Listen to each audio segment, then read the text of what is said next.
going into a VIRM, so it says Beverwijk.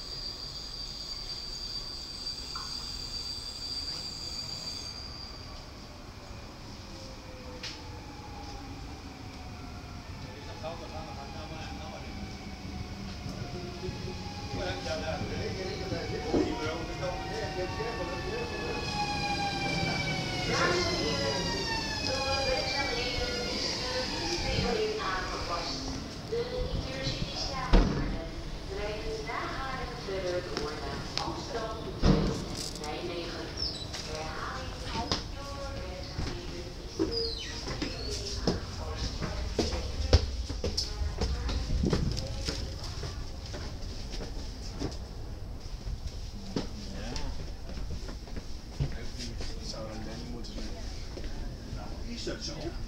Ja, je ziet 3 hallen. De Oostersmarkt had je niet, maar die oude hallen 1, 2, 3, die had je toen. Daar was je nog wel bezig. Er zijn 3 hallen bij.